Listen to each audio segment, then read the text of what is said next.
আগের কথা, লালমাটিয়ার একটি শান্ত ক্যাফেতে মিতু রাগ মাখানো মুখ নিয়ে বসে আছে, আর তার সামনে অপরাধীর মতো মুখ করে বসে আছে তামিম।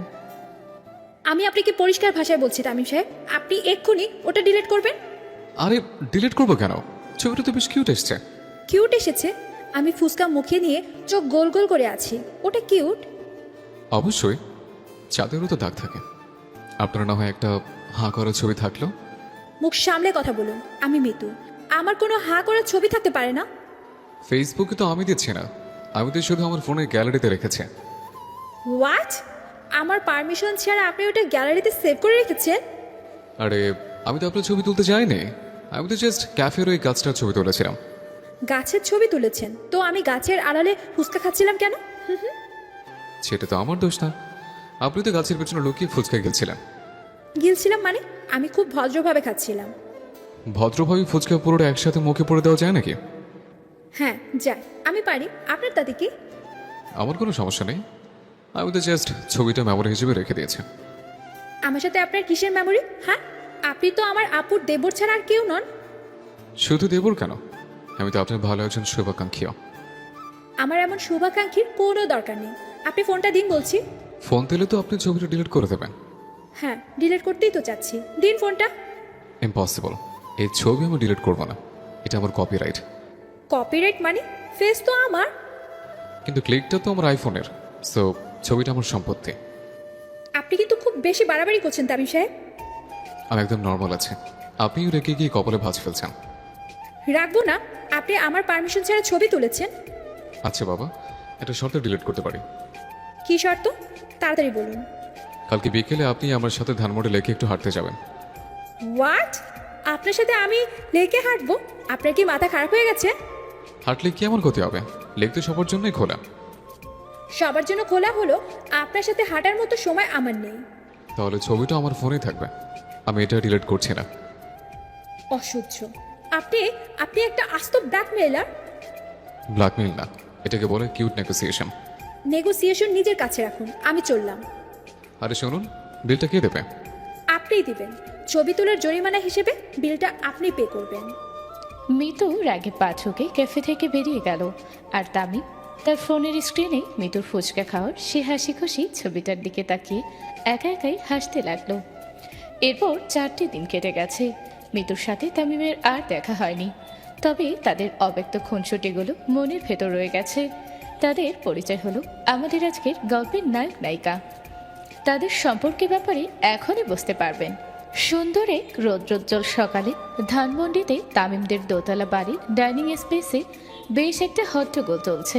তামিমের মা বলেন, জমিলা, তুই কি আজ আমাকে প্রেশার বাড়িয়ে মারার প্ল্যান করেছিস? কেন খালাম্মা, কি হয়েছে? কি হয়েছে মানে? ডিমের অমলেটে এত লবণ কেন? এটা কি সমুদ্রের পানি দিয়ে ভিজেছিস? ভুল হয়ে গেছে খালাম্মা, আমি তো লবণ ঠিকই দিয়েছিলাম, হয়তো একটু বেশি পড়ে গেছে। আহা সালমা, সকাল সকাল কাজের মেয়েটাকে বকাঝকা করো না তো। একদিন একটু লবণ বেশি হলে কি আর এমন ক্ষতি? ক্ষতি তো তোমার হবে না, তোমার তো ব্লাড প্রেশার নেই, আমার তো ব্লাড প্রেশার হাই হয়ে যাবে। তামিমের বড় ভাই শফিক বলে, মা, তুমি তো টেনশন দিও না তো। জমিলা, তুমি আমার জন্য একটা হাফ বয়েল ডিম করে নিয়ে আসো, লবণ ছাড়া। আইসা ভাইজান, আমি এখনই দিতাছি। এমন সময় তামিম সিঁড়ি বেয়ে নিচে নেমে আসে। পরনে একটা সাধারণ টি শার্ট আর ট্রাউজার, চুলগুলো উস্কো খুস্কো। আসসালামু আলাইকুম, শুভ সকাল সবাইকে। ওয়ালাইকুম আসসালাম। কিরে তামিম, আজ এত সকালে উঠে পড়লি যে? তোর তো কোনো ক্লাস নেই আজ? এমনি বাবা, ভাবলাম আজ সকাল সকাল উঠে তোমাদের সাথে নাস্তা করে। বাহ, হঠাৎ এত পরিবর্তন? সূর্য কি আজ পশ্চিম দিক দিয়ে উঠেছে নাকি? ভাইয়া, তুমি কিন্তু সকাল সকাল খোঁচা দিচ্ছ, আমি কি ভোরে উঠতে পারি না? পারিস তো বাবা, কিন্তু তুই তো উঠিস না একদিনও। তার নাস্তায় কি খাবি বল? আমি শুধু 2টা টোস্ট আর চা খাবো। ভাবি কোথায়? ভাবিকে তো দেখছি না। তোর আবি রান্নাঘরে আছে, আমার জন্য টিফিন রেডি করছে। ও আচ্ছা, তোমরা নাস্তা করো, আমি রান্নাঘর থেকে আসছি। তামিম গুটি গুটি পায়ে রান্নাঘরে ঢুকে দেখে তার ভাবি নীলা খুব মনোযোগ দিয়ে শফিকের টিফিন বক্সে খাবার গুছাচ্ছে। ভাবি, কি অবস্থা? এত সকালে তো কাজ করলে তো তুমি অসুস্থ হয়ে পড়বে। আরে তামিম, তুই এত সকালে কিছু লাগবে তোর? লাগবে মানে? খুব ইম্পর্ট্যান্ট একটা জিনিস লাগবে। তুমি ছাড়া এই কাজ আর কেউ করতে পারবে না। কি এমন কাজ? তুই আবার কোনো ঝামেলায় পাকিয়েছিস নাকি? আরে না ভাবি, আমি কি সারাদিন ঝামেলাই করি নাকি? আমি তো একদম শান্ত শিষ্ট একটা ছেলে। তোর শান্তশিষ্ট রূপ আমার খুব ভালো করেই চেনা আছে। ভনিতা না করে সোজা বল কি চাস। ভাবি মানে বলছিলাম কি, বাড়িটা কেমন যেন নীরব নীরব লাগছে না? নীরব লাগছে কেন? তোর ভাই তো এইমাত্র এত জোরে হাসলো, আর মা তো সকাল থেকেই জামিলার উপরে চটপট করছে। তাহলে নীরব মনে হচ্ছে কেন? আরে না, সে নীরবতা না। আমি বলছিলাম একটা চঞ্চলতা মিসিং, এটা ফ্রেশনেস মিসিং। ও আচ্ছা, ফ্রেশনেস মিসিং। তুই এয়ার ফ্রেশনার এনে স্প্রে করে দে। ভাবি, তুমি ইচ্ছে করে না বোঝার ভান করছো তাই না? তুমি ভালো করে জানো আমি কার কথা বলছি। আমি কি করে জানবো তুই কার কথা বলছিস? তুই তো কারোর নাম বলিস না। ভাবি, তোমার বোনকে একটু আনো না আমাদের বাড়িতে, কয়েকটা দিন থাকুক না আমাদের সাথে। মিতু কেন? কেন তুই হঠাৎ মিতুর কথা মনে পড়লো কেন? এমনি মনে পড়লো, কতদিন দেখে নে পেঁচি রাখে, ও এলে বাড়িটা একটু সরগরম থাকতো। তুই মিতুকে পিচ্ছি বলছিস? ও শুনলে কিন্তু তোকে আস্ত রাখবে না। শুনবে কোত্থেকে? অত আর এখানে নেই। তুমি ওকে ফোন দিয়ে নিয়ে এসো না ভাবি, প্লিজ। মিতু কিন্তু আসতে চাইবে না। তুই তো জানিস ও কেমন ঘাটেরা। তুমি বললে ঠিকই আসবে। তুমি একটু ইমোশনালি ব্ল্যাকমেল করবে, বলবে তোমার শরীর খারাপ, একা লাগছে। আমি কেন মিথ্যে কথা বলতে যাব? আর ও এলে তো সারাদিন তোর সাথে ঝগড়া করবে, এতে তোর ভাইয়া বিরক্ত হবে। ভাইয়া কিচ্ছু বিরক্ত হবে না, আমি ভাইকে ম্যানেজ করে নেব। আর আমি ওর সাথে একদম ঝগড়া করবো না, প্রমিস। তোর প্রমিসের কোনো দাম নেই আমার কাছে। তুই তো ওকে দেখলেই খেঁচাতে শুরু করিস। এর আগের বার এসে মেয়েটা তোর জ্বালায় পাগল হয়ে গিয়েছে। এবার আর খেঁচাবো না, একদম ভালো ছেলের মতো থাকবো। তুমি শুধু ওকে নিয়ে এসো। আচ্ছা, একটা শর্তে আমি ওকে আনতে পারি। কি শর্ত? তুমি যা বলবে আমি তাই মানবো। ও যতদিন এই বাড়িতে থাকবে তুই ওর কোনো কথায় রাগ করতে পারবি না। ও যা বলবে তোকে চুপচাপ মেনে নিতে হবে। এটা কেমন শর্ত ভাবি? ও যদি আমাকে ছাদ থেকে লাফ দিতে বলে, আমি কি তাই করবো? সেটা তোর ব্যাপার, কিন্তু ওর সাথে কোনো ঝগড়া করা চলবে না। রাজি থাকলে বল। আচ্ছা বাবা, রাজি। আমি একদম মুখে কলু কেটে বসে থাকবো। এবার তুমি ওকে ফোন করো। ঠিক আছে, আমি আজ দুপুরে ওকে ফোন করে বলবো। এবার যা, তুই টেবিলে গিয়ে বস, আমি তোর চা নিয়ে আসছি। থ্যাংক ইউ ভাবি, ইউ আর দ্য বেস্ট। তুমি আমার আসল গার্জিয়ান। বেলা গড়িয়ে তখন সকাল 11টা। অন্যদিকে বসুন্ধরা আবাসিক এলাকায় অবস্থিত এক নামকরা বেসরকারি বিশ্ববিদ্যালয়ের বিশাল ক্যাম্পাসে ছাত্রছাত্রীদের বেশ ভিড়। হঠাৎ একটা কালো রঙের সেডান গাড়ি এসে ক্যাম্পাসের গেটের কাছে থামল। গাড়ির দরজা খুলে নামলো মিতু। পরনে একটা স্টাইলিস্ট কুর্তি, চোখে বড় কালো সানগ্লাস আর হাতে কফির মগ। তার হাঁটার স্টাইলে একটা অসম্ভব আত্মবিশ্বাস আর অহংকার। এক্সকিউজ মি, মিতু আপু। হ্যাঁ বলুন, কি চাই?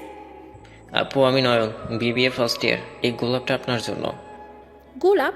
আমাকে গোলাপ দিচ্ছেন কেন? আমার কি বাগান করার বয়স হয়েছে বলে আপনার মনে হয়?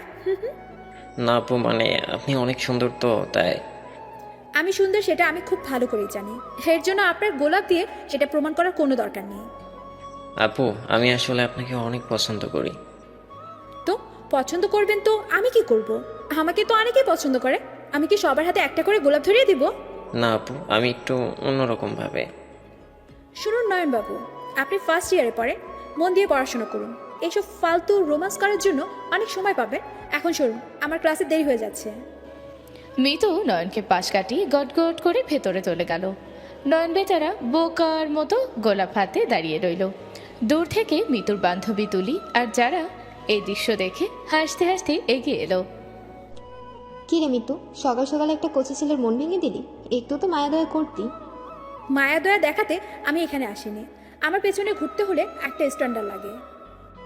তোর এই হাই স্ট্যান্ডার্ড চক্করে তো তুই সারা জীবন সিঙ্গেলই থেকে যাবি। শেষে দেখবি ওই তামিম ভাই ছাড়া আর কোনো গতি নেই। হোয়াট? ওই আবুলটার কথা তোরা আমাকে বলছিস? ওর মতো একটা আনরোমান্টিক ছেলের দিকে আমি ফিরেও তাকাবো না। তামিম ভাইকে তুই আবুল বলছিস? ছেলেটা কত স্মার্ট, কত কিউট, তোর জন্য একদম পাগল।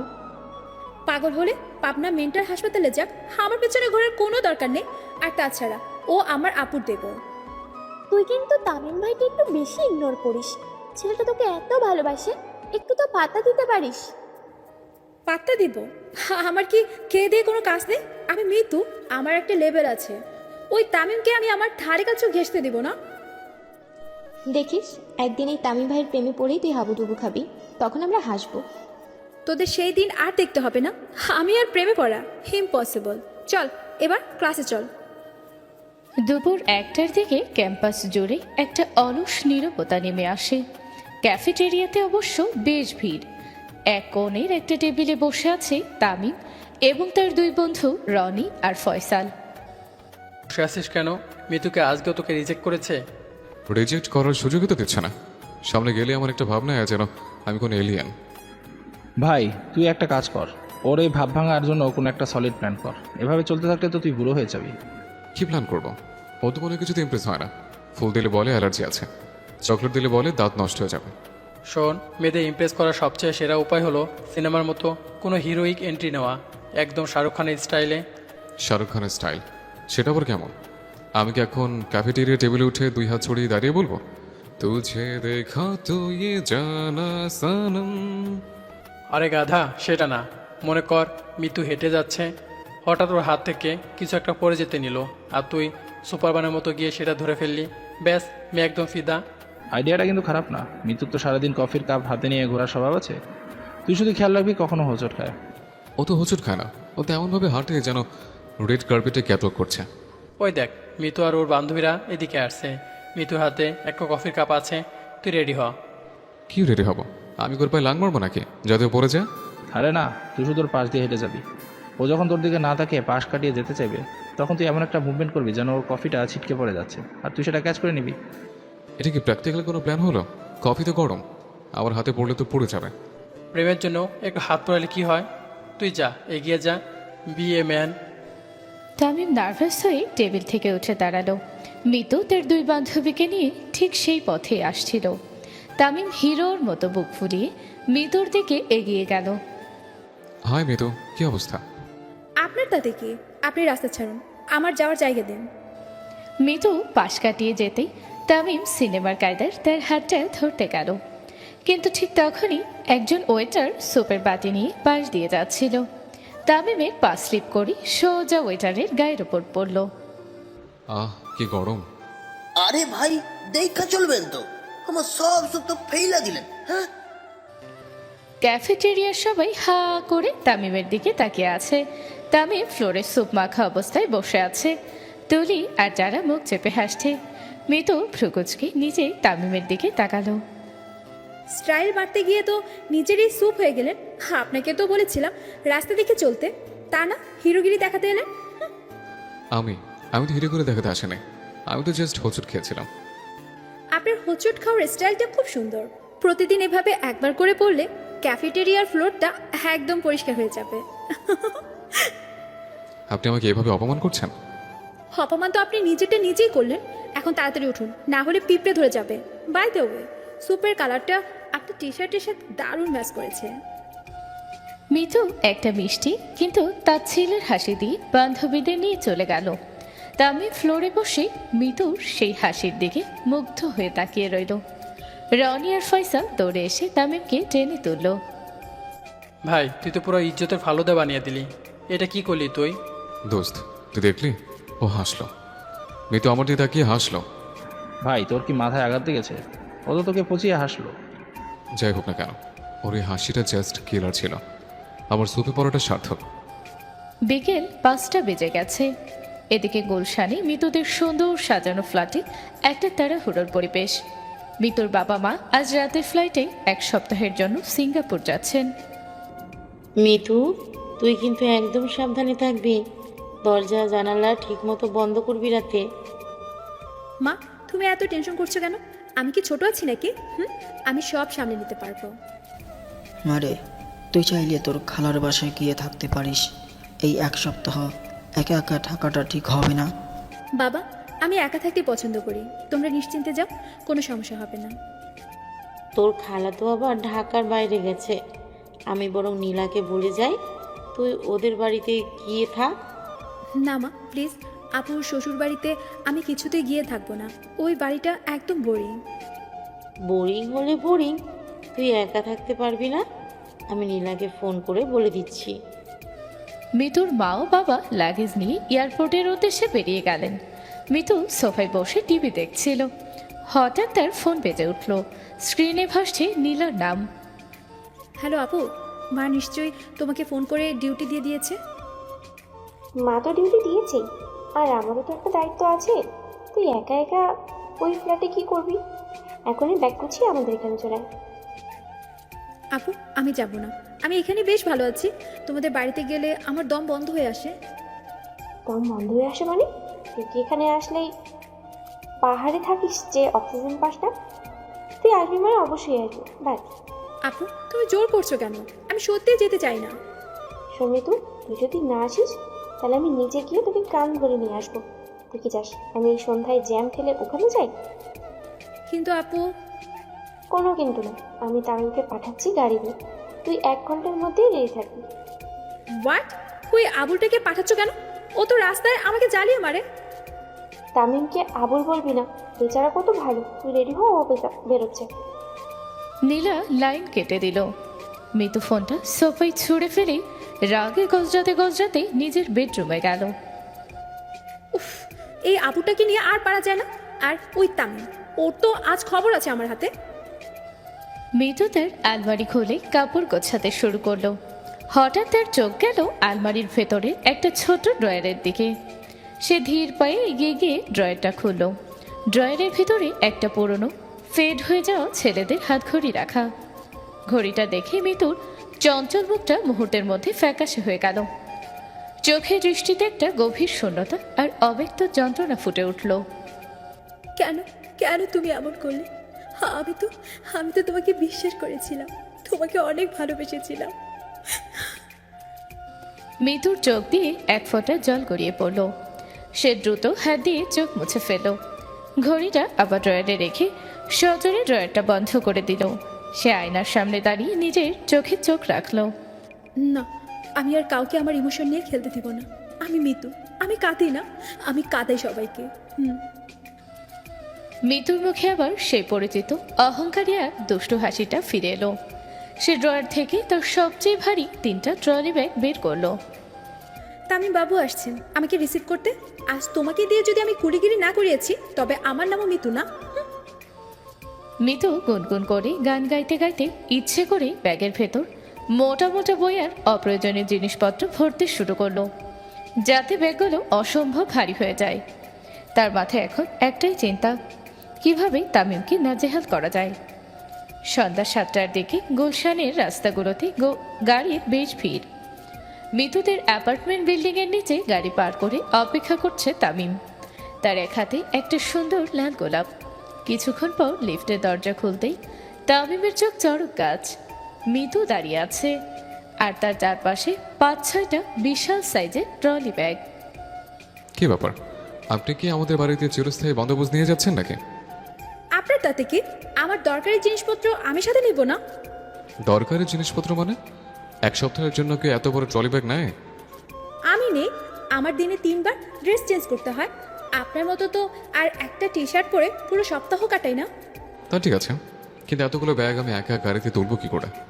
কি করে তুলবেন সেটা কি আমি বলে দিব? আপনি নিতে এসেছেন, আপনিই তুলবেন। দারুণ কি একটু ডাকুন না, দুজন মিলে ধরলে তাড়াতাড়ি হবে। দারোয়ান চাচা অনেক বয়স্ক মানুষ, ওনাকে দিয়ে আমি ভারী কাজ করাই না। আর আমি বলছি আপনার কেনা কলিয়ে আমাকে দিয়ে ভারী কাজ করাতে আপনার মায়া লাগছে না? একদম না, আপনি তো ইয়াং মানুষ, একটু জিম টিম করা হয়ে যাবে। আপনার জিমের চক্করে আমার কোমরটা আজ শেষ। বকবক না করে ব্যাগগুলো তুলুন, আমার পা ব্যথা করছে দাঁড়িয়ে থাকতে থাকতে। তামিম একটা দীর্ঘশ্বাস ফেলে পকেট থেকে লাল গোলাপটা বের করে মিতুর দিকে এগিয়ে দিল। এই নিন, আপনার জন্য এনেছিলাম। গোলাপ আমাকে দিচ্ছেন কেন? এমনি মেহমানকে ফুল দিয়ে বরণ করা আমাদের পারিবারিক শিষ্টাচার। শিষ্টাচারটা আপাতত আপনার পকেটে রাখুন, আমার হাত খালি নেই, আমি ফোন ধরে আছি। এক হাতে তো ফোন, অন্য হাত তো খালি। অন্য হাত দিয়ে আমি আমার পার্স ধরেছি। আপনি ফুলটা গাড়ির ড্যাশবোর্ডে রেখে দিন।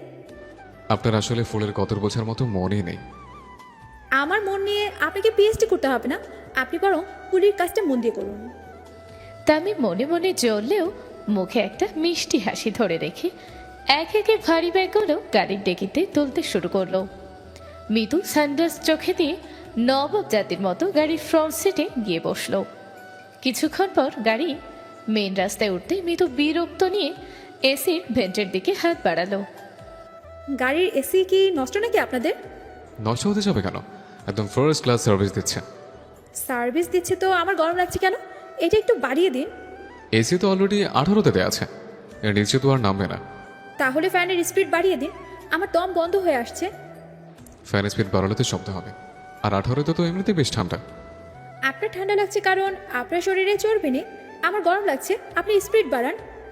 আচ্ছা বাবা, বাড়াচ্ছে, কিন্তু পরে শীত কাঁপলে আমাকে বলতে পারবেন না।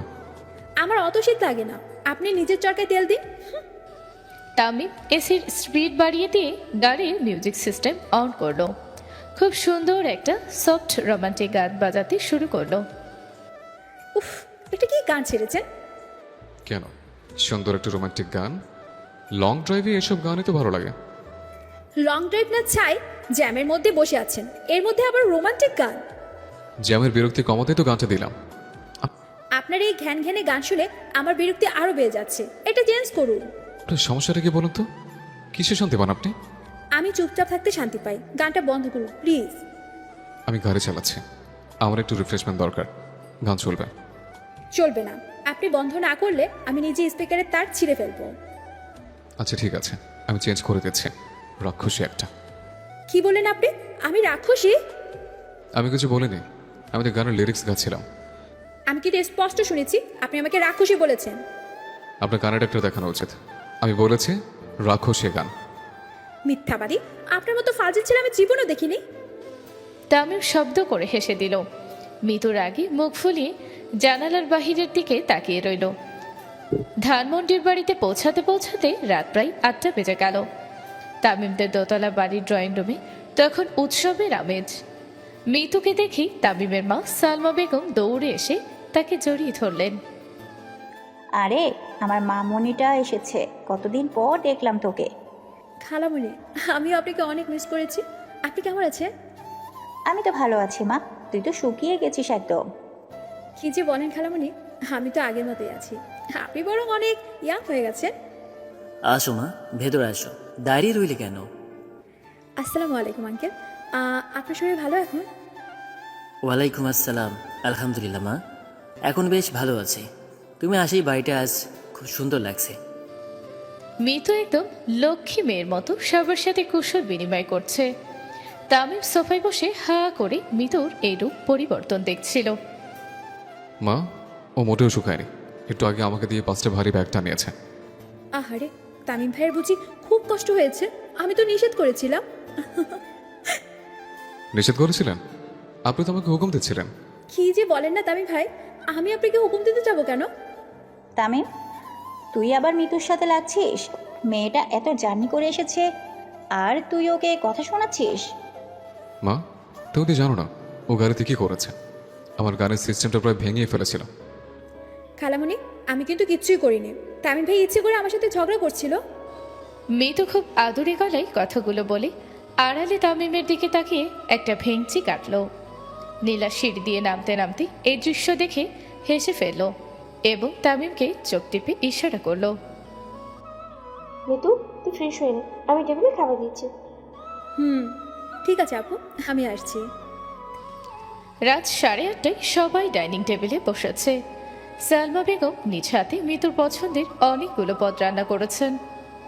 মিতু, এই চিংড়ির মালাইকারিটা নে, আমি তোর জন্য স্পেশাল করে বানিয়েছি। থ্যাংক ইউ খালামণি, আপনার হাতের রান্না তো কোনো তুলনাই হয় না। তা তো বটেই, তবে আজ মনে হচ্ছে মা একটু বেশি যত্ন করে রেখেছেন। মা তো মিতুকে নিজের ছোট মেয়ের মতোই ভালোবাসেন, যত্ন তো করবেন। সবাই খুব স্বাভাবিকভাবে খাচ্ছে। তামিম বসেছে ঠিক মিতুর উল্টো দিকের চেয়ারটায়। সে হঠাৎ টেবিলের নিচ দিয়ে পা বাড়িয়ে মিতুর পায়ের আঙুলের ওপর আলতো করে খোঁচা দিল। কি হলো মা, কিছু হয়েছে? না আঙ্কেল, খেয়েছো না, মানে একটা মশা কামড় দিল মনে হয়। আমাদের বাড়িতে তো মশা নেই, আপনি মনে হয় ভুল টের পেয়েছেন। মশা না থাকলে নিশ্চয়ই কোনো বড় সাইজের ছাড়পোকা হবে। ছাড়পোকা আমাদের ডাইনিং টেবিলে? অসম্ভব। তামিম আবার মিতুর পায়ে একটা মৃদু ধাক্কা দিল। এবার মিতু চমকে গিয়ে পানি খেতে গিয়ে সজরে বিষম খেলো। আরে কি হলো মিতু, পানিটা আস্তে খা। মাথাটায় একটু হাত বুলিয়ে দে তো নীলা, বেচারি মনে হয় গলায় আটকে ফেলেছে। তামিম, তুই পানিটা এগিয়ে দে ওকে।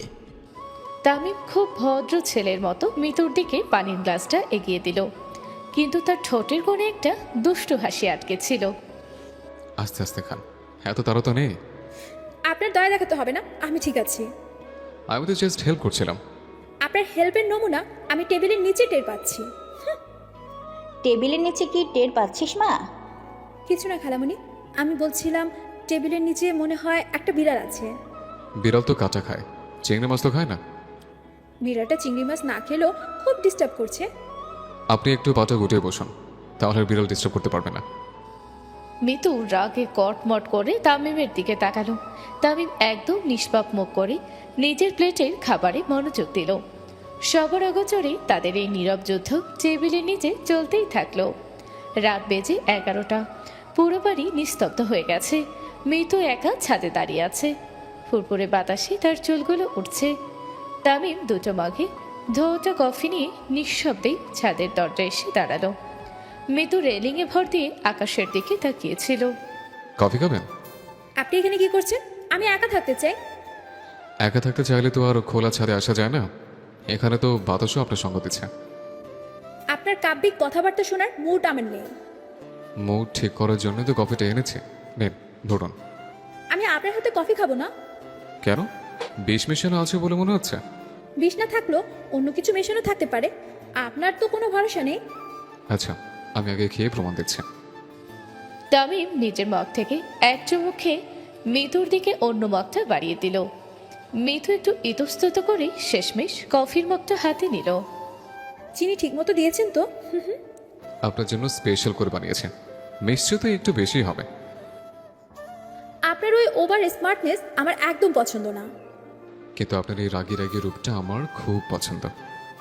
আপনার পছন্দ অপছন্দে আমার কিচ্ছু যায় আসে না। সত্যি কিছু যায় আসে না? তাহলে ডাইনিং টেবিলে আমার ওইটুকু ছোঁয়া এত চমকে উঠেছিল কেন? আমি চমকে উঠিনি, আমি জাস্ট এক্সপেক্ট করিনি কেউ এত বেয়াদব হতে পারে। বেয়াদবি কোথায় দেখলেন? আমি তো শুধু আপনার মনোযোগ আকর্ষণ করতে চাইছিলাম। আমার মনোযোগ আকর্ষণ করে আপনার কি লাভ? লাভ তো অনেক, এই যে এখন আপনি আমার সাথে একা ছাদে দাঁড়িয়ে কথা বলছেন। আমি আপনার সাথে কথা বলতে আসিনি, আমি পরিবেশটা উপভোগ করছিলাম। মিতু, আপনি কি সবসময় এমনই থাকেন? এই যে কথায় কথায় একটা দেওয়াল তুলে রাখা। আমার দেওয়াল আমি তুলে রাখবো, তাতে আপনার কি সমস্যা?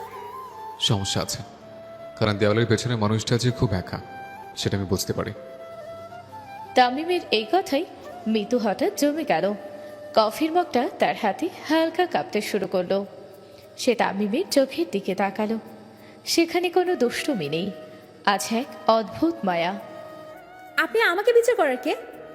আমি বিচার করছি না, আমি শুধু বলতে চাইছি সবসময় তো শক্ত হয়ে থাকার দরকার নেই। শক্ত হয়ে না থাকলে আপনার মতো ছেলেরা দুর্বলতার সুযোগ নিতে আসে।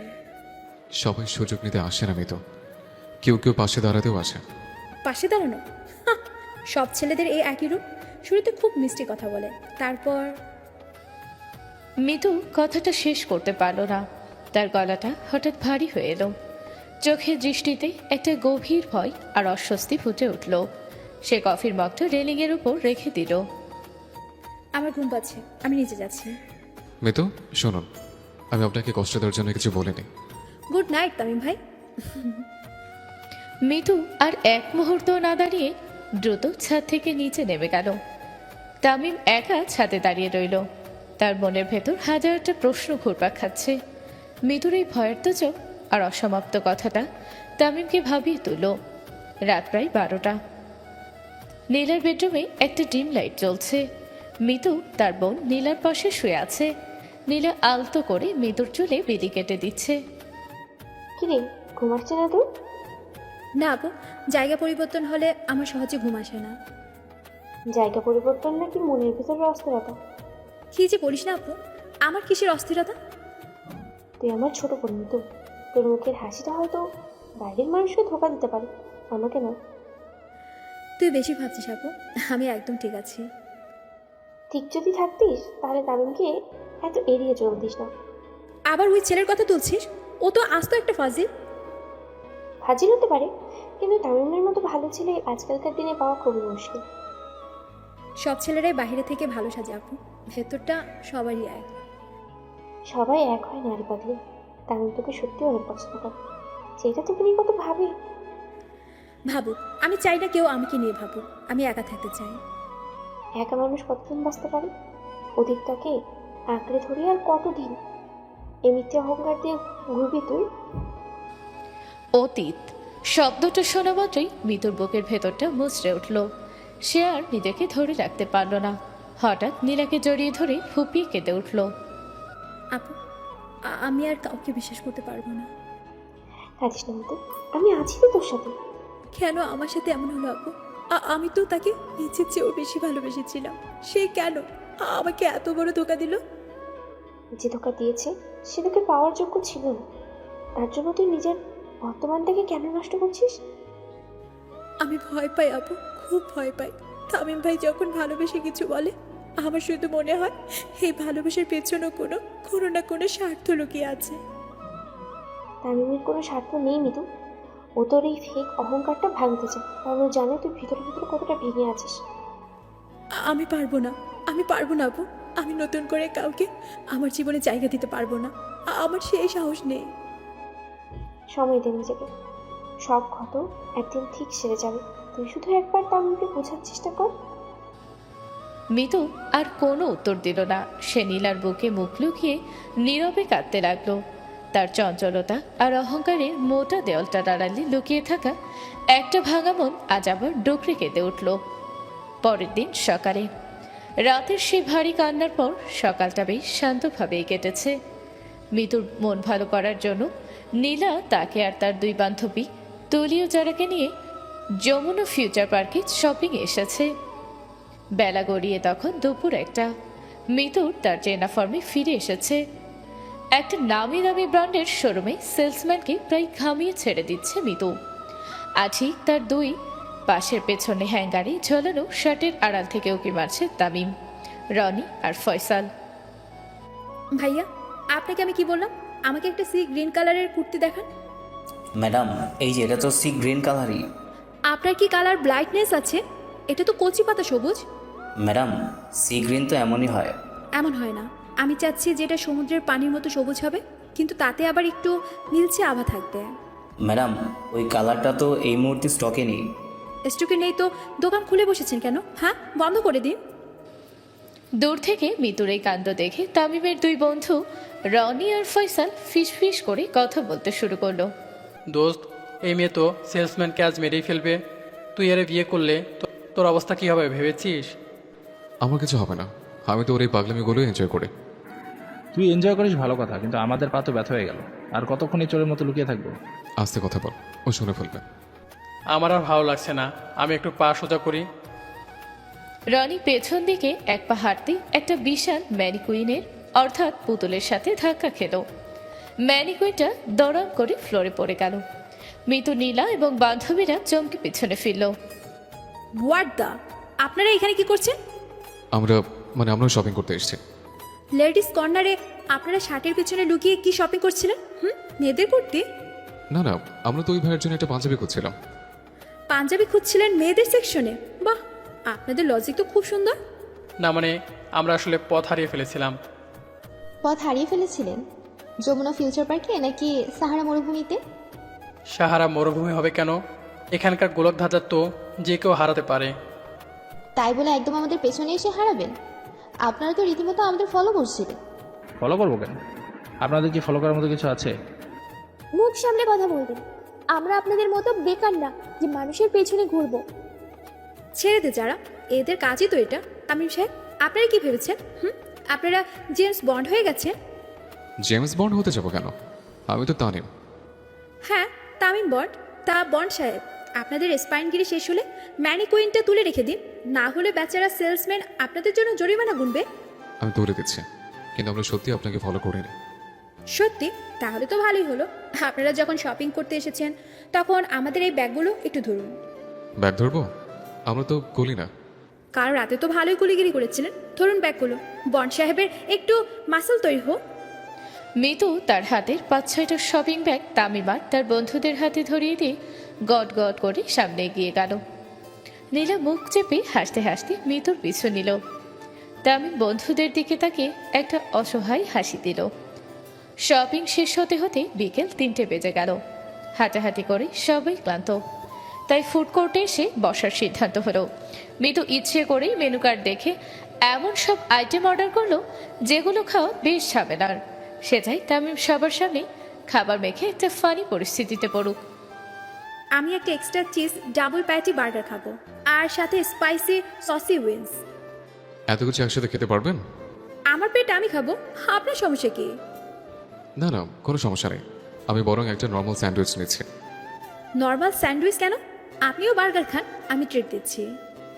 আপনি ট্রিট দিচ্ছেন হঠাৎ, এত দয়া? দয়া না, আপনারা আমার ব্যাগ টেনেছেন, এটা তার পারিশ্রমিক।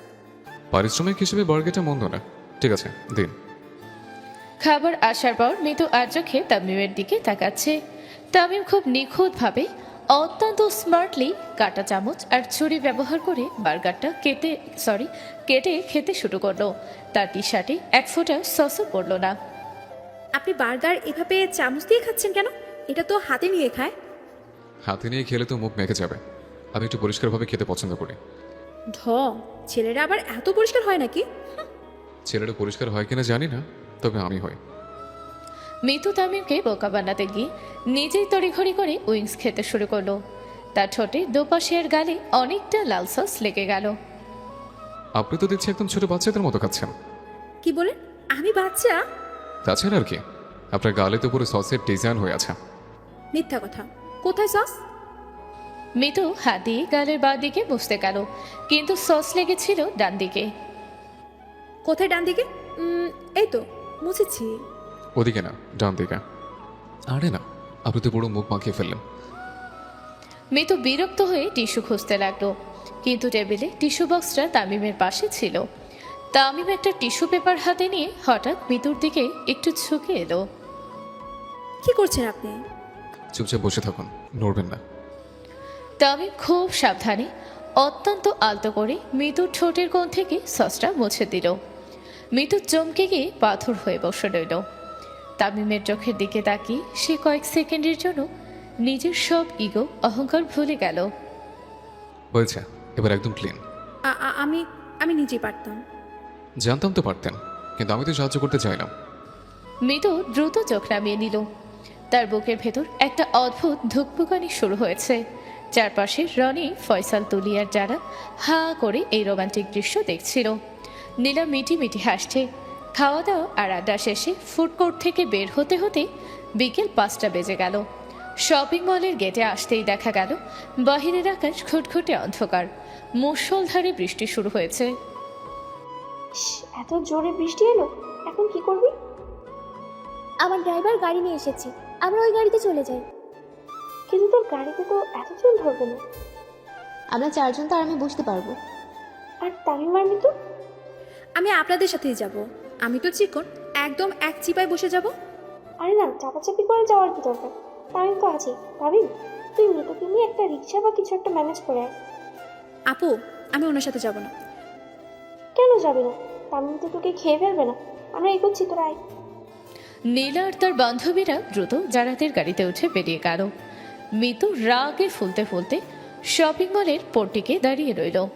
তামিম বৃষ্টিতে একটু ভিজে একটা হুড়তোলা রিক্সা ডেকে আনলো।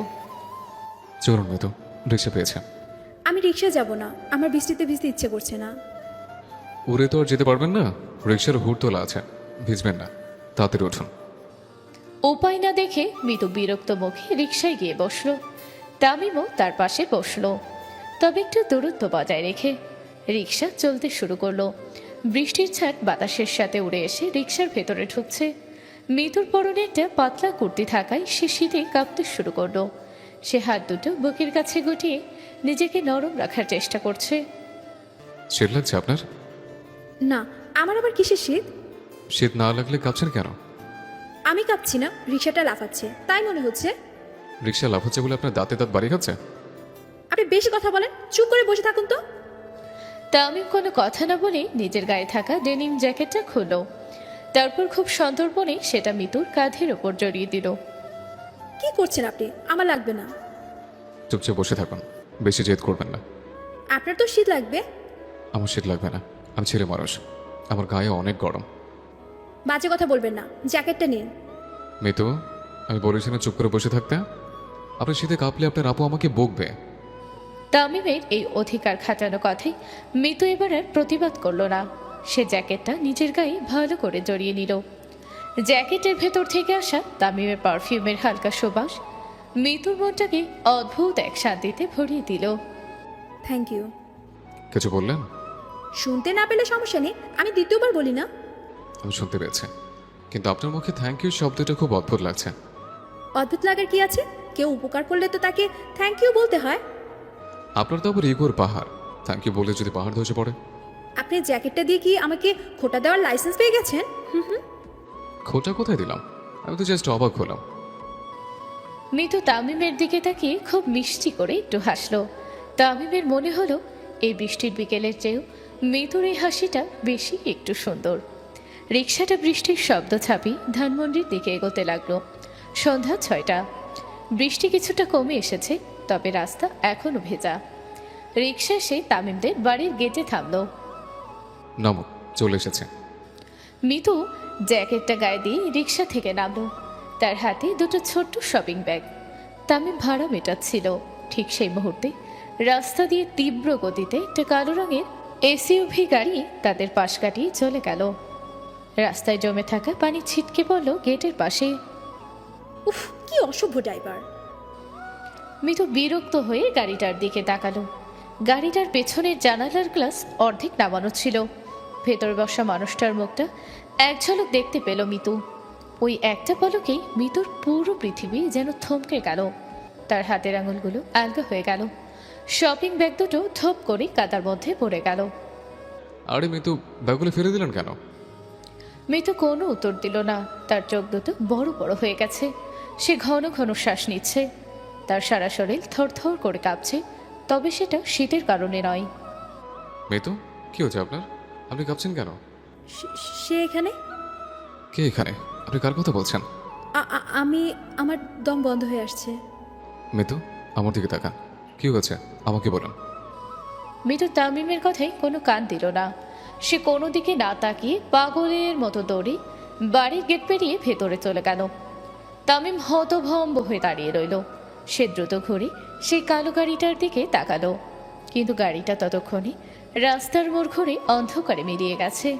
তামিমের মনে একটা গভীর প্রশ্নের জন্ম হলো। কে ছিল ওই গাড়িতে, যাকে দেখে অহংকারে মিতু এক নিমিষে এমন পাথর হয়ে গেল? নীলামা, তোর এই ছোট বোনটা তো দেখছি মাশাল্লাহ একদম ডাকর টকর হয়ে গেছে। হ্যাঁ আন্টি, ওটা এখন ইউনিভার্সিটিতে পড়ে, বড় তো হবেই। তা পড়াশোনা তো অনেক হলো, এবার বিয়ের চিন্তা কিছু করেছিস নাকি তোরা? ওর বিয়ের এখনো অনেক দেরি আছে আন্টি। ও পড়াশোনা শেষ করবে, নিজের পায়ে দাঁড়াবে। আরে রাখ তোর নিজের পায়ে দাঁড়ানো, মেয়েদের আসল পা তো শ্বশুর বাড়ি। আন্টি, আজকালকার যুগ বদলেছে। তোর বাবা মা ওকে এত তাড়াতাড়ি বিয়ে দেবেন না। তোর মাকে একটু ভিডিও কল দে তো, আমি নিজেই কথা বলি। আমার কানাডা প্রবাসী ভাইপো সুজনের জন্য একদম পারফেক্ট একটা মেয়ে। নীলা বাধ্য হয়ে মিতুর মাকে ভিডিও কল দেয়। ফিরোজা আন্টি ফোন হাতে নিয়ে নিজের ভাইবোর গুনগান গাইতে শুরু করেন। দূর থেকে তামিম আর তার দুই বন্ধু রনি ও ফয়সাল এই দৃশ্য দেখে প্রমাদ গনে। দোস্ত, সর্বনাশ হয়ে গেল তো। এই আন্টি তো দেখছি মিতুকে কানাডা পার্সেল করে দেবে। ভাই, তুই তখন কি ঘাস কাটছিলি? যা গিয়ে ঠেকা। কিভাবে ঠেকাবো? মা বাবা আত্মীয় স্বজন সবাই বসে আছে। আমি কি গিয়ে আন্টির হাত থেকে ফোন কেড়ে নেব? ফোন কাটতে হবে না, তুই আন্টিকে সাইজ কর। দাঁড়া, আমি একটা প্ল্যান করছি। তাড়াতাড়ি কর ভাই। আন্টি তো দেখছি তার ভাইপোর স্যালারি কত সেটা বলা শুরু করেছে। ওই দেখ, সেন্টার টেবিলে পানের বাটা রাখা আছে। ফিরোজা আন্টির পান খাওয়া খুব শখ। তো আমি কি এখন আন্টিকে পান ছাড়িয়ে খাওয়াবো? খাওয়াবি তো বটেই, তবে পানে চুনের সাথে স্পেশাল কিছু মিশিয়ে দিবি। যা তুই পান বানা, বাকিটা আমরা দেখছি। তামিম চুপি চুপি পানের বাটার কাছে গিয়ে একটা পানি অনেকটা চুনার সাথে ডাইনিং টেবিল থেকে 1 চামচ লবণ মিশিয়ে সুন্দর করে ভাজ করলো। আন্টি, অনেকক্ষণ তো কথা বললেন, গলা শুকিয়ে গেছে নিশ্চয়ই। এই নিন, আপনার জন্য একটা স্পেশাল পান বানিয়ে আনলাম। আহারে, তামিম বাবাটা আমার কত খেয়াল রাখে। দে বাবা দে। ফিরোজ আন্টি পানটা মুখে পড়ে জীবাণু শুরু করতেই তার চোখ মুখ কুঁচকে গেল। লবণ আর অতিরিক্ত চুনের কারণে তার গাল পুড়তে শুরু করেছে। থু থু, ওরে বাবারে, এই পানে কি দিয়েছিস তুই? কেন আন্টি, সুপারি জর্দার একটুখানি ভালোবাসা? তোর ভালোবাসায় তো আমার গাল পুড়ে ছাই হয়ে গেল। ওরে পানি দে আমাকে। আন্টি পান খাওয়ার জন্য হাঁসফাঁস করতে লাগলেন। এই সুযোগে রনি আর ফয়সাল খুব স্বাভাবিক ভঙ্গিতে আন্টির পাশের সোফা এসে বসল। ফয়সাল, তুই কি সুজন ভাইয়ের কথা শুনেছিস? ওই যে কানাডায় থাকে। আরে হ্যাঁ, ওই যে যার মাথায় একটু চুল নেই, পরচুলা পরে ঘোরে। হ্যাঁ হ্যাঁ, ওই সুজন ভাই। বেচারার আগের বউটা কেন যে তাকে ডিভোর্স দিল আমি বুঝতে পারছি না। ডিভোর্স দেবে না? তুই জানিস না সুজন ভাইয়ের কানাডায় আরেকটা সংসার আছে, 2টা বাচ্চাও আছে। পানি খেতে খেতে ফিরোজ আন্টি এই কথা শুনে বিষম খেলেন। তার চোখ কপালে উঠে গেল। কি বলছিস তোরা এসব? সুজনের কানাডায় বউ আছে? ওর তো মাথা ভর্তি চুল। আন্টি, আপনি মনে হয় অনেকদিন সুজন ভাইকে দেখেননি। ওর তো গত বছরই টাক পড়ে গেছে। আর বউয়ের কথা তো ওর পরিবারে লুকায়। আমরা তো ওর কানাডার বন্ধুদের কাছ থেকে শুনেছি। ওরে সর্বনাশ, আমার ভাইয়ের ছেলে এমন প্রতারক। তারা, আমি আজই ওকে ফোন করে বকা দিচ্ছি। ফিরোজ আন্টি মিতুর বিয়ের কথা পুরোপুরি ভুলে গিয়ে রাগে গজগজ করতে করতে ড্রয়িং রুম থেকে বেরিয়ে বারান্দার দিকে চলে গেলেন। তামিম স্বস্তির নিঃশ্বাস ফেলে বন্ধুদের সাথে হাই ফাইভ করলো। সিঁড়ির মাঝখানের ধাপে দাঁড়িয়ে মিতু পুরো ঘটনাটা দেখছিল। তামিমের এই পাগলামি দেখে তার ঠোঁটের কোণে একটা মিষ্টি হাসি ফুটে উঠল। রাত 10টার দিকে পার্টির কোলাহল থেকে বাঁচতে মিতু বাগানের এক কোণে একটা বেঞ্চে এসে বসল। আকাশে তখন মস্ত বড় একটা চাঁদ। কিছুক্ষণ পরে তামিম এসে ঠিক তার পেছনে দাঁড়ালো। অন্ধকারে একা বসে আছেন যে? ভূত এসে ধরলে তো আমাকেই বাঁচাতে হবে। ভূত তো আমার পেছনে দাঁড়িয়ে আছে, নতুন করে আর কোথা থেকে আসবে? আমি ভূত হতে যাবো কেন? আমি তো আপনার গার্ড হয়ে দাঁড়িয়ে আছি। আমার কোনো গার্ডের দরকার নেই। আর আপনি আমার পেছনে টিকটিকির মতো ঘোরাঘুরি বন্ধ করুন। টিকটিকি কেন বলছেন? আমি তো আপনাকে ওই কানাডিয়ান টাকলুর হাত থেকে বাঁচালাম। আপনাকে কে বলেছিল আমাকে বাঁচাতে? আপনি আমার বিয়ে ভাঙলেন কেন? বিয়ে কোথায় ভাঙলাম? আমি তো একটা প্রতারকের হাত থেকে আপনাকে রক্ষা করলাম। আমার রক্ষা আমাকে করতে দিন। আপনার এত দরদ উতলে ওঠার কি দরকার? দরদ তুতলে উঠবে না? আপনাকে চান আমি চুপচাপ দাঁড়িয়ে রেখে অন্যকে আপনাকে নিয়ে যাচ্ছে? অন্য কেউ নিয়ে গেলে আপনার কি সমস্যা? আপনি আমার কে? আমি আপনার কে সেটাকে আপনি সত্যিই জানেন না? আমি তো। তামিমের গলার স্বর হঠাৎ একদম বদলে গেল। সেই চেনা ফাজলামো আর নেই। তামিম ধীর পায়ে এগিয়ে এসে মিতু ঠিক সামনে দাঁড়ালো। দেখুন, আপনি বেশি সিরিয়াস হচ্ছেন। আমি কিন্তু চলে যাব। কোথায় যাবেন? আর কতদিন এভাবে পালিয়ে বেড়াবেন? আমি কারো কাছ থেকে পালাচ্ছি না। আমার নিজের একটা লাইফ আছে, আমার কিছু রুলস আছে। আপনার কোনো রুলস নেই মিতু। আপনি জাস্ট একটা মিথ্যা অহংকারের দেওয়াল তুলে রেখেছেন। মুখ সামলে কথা বলুন তামিম। আমি কোনো দেয়াল তুলে রাখিনি। রেখেছেন। এই যে কথা কথায় ভাব নেওয়া, ছেলেদের তাচ্ছিল্য করা, সব কিছু জাস্ট একটা নাটক। আপনি কি সাইকোলজিস্ট হয়ে গেছেন? হ্যাঁ, আমার মন পড়তে এসেছেন? আমি আপনার মন পড়তে আসিনি মিতু, আমি আপনার চোখ পড়তে এসেছি। আমার চোখ পড়ার মতো যোগ্যতা আপনার নেই। যোগ্যতা আছে কিনা জানি না, কিন্তু আমি এটা জানি এই চোখের পেছনে অনেক বড় একটা কান্না লুকিয়ে আছে। মিতু চমকে তামিমের দিকে তাকালো। চাঁদের আলোয় তামিমের চোখের গভীরতা দেখে মিতুর বুকটা ভেতরটা কেঁপে উঠল। আপনি আপনি আজে বাজে বলছেন। আমি আজে বাজে বকছি না। গতকাল বৃষ্টিতে সেই কালো গাড়িটা দেখার পর আপনার অবস্থা আমি দেখেছি। ওটা ওটা কিছু না। আমার শুধু একটু শরীর খারাপ লাগছিল। নিজেকে আর কত ঠকাবেন মিতু?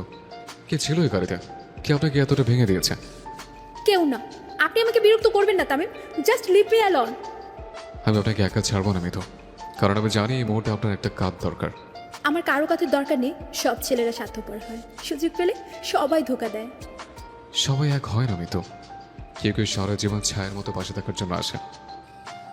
তামিমের এই কথাই মিতুর এতদিনের জমানো সব বাদ ভেঙে গেল। তার চোখ বেয়ে অঝরে জল নামতে শুরু করলো। সে আর তামিমের চোখের দিকে তাকাতে পারল না। আমি আমি কাউকে বিশ্বাস করতে পারি না তামিম। আমি খুব ভয় পাই। আমি আপনার বিশ্বাস ভাঙবো না মিতু, শুধু আমাকে একবার সুযোগ দিয়ে দেখুন। মিতুর এক মুহূর্ত সেখানে দাঁড়াতে পারল না। সে দুহাতে বুক ঢেকে ডুকরে কেঁদে ওঠে। সেখান থেকে দৌড়ে সোজা নিজের রুমের দিকে চলে গেল। তামিম বাগানে একা দাঁড়িয়ে রইল। পার্টির মেহমানরা সবাই বিদায় নেওয়ার পর রাত প্রায় 1টার দিকে পুরো বাড়ি নিস্তব্ধ হয়ে আসে। মিতু নিজের রুমের সাথে লাগোয়া বারান্দার মেঝেতে বসে আছে। তার চোখ দুটো ফুলে লাল হয়ে আছে। তার এক হাতে সেই পুরনো ঘড়ি আর অন্য হাতে একটা মলিন ছবি। ছবিতে মিতুর পাশে দাঁড়িয়ে থাকা ছেলেটাই হলো আয়ান। আবার কেন ফিরে এলে তুমি আয়ান? এতগুলো বছর পর কেন আবার আমার সামনে এলে? মিতুর চোখের পানিতে ছবিটা ভিজে যাচ্ছে। হঠাৎ তার পাশে রাখা ফোনটা ভাইব্রেট করে উঠল। মিতু ফোনটা হাতে নিল। স্ক্রিনে একটা আননোন নাম্বার থেকে মেসেজ এসেছে। মেসেজটা দেখে মিতুর রক্ত হিম হয়ে গেল। না, এটা হতে পারে না। মেসেজে লেখা, কেমন আছো পিচ্ছি? আমাকে ভুলে যাওনি তো? কাল বৃষ্টিতে তোমাকে দেখতে দারুণ লাগছিল। ও আমাকে দেখেছে, ও আমাকে ফলো করেছে। মিতু ভয়ে থরথর করে কাঁপতে শুরু করলো।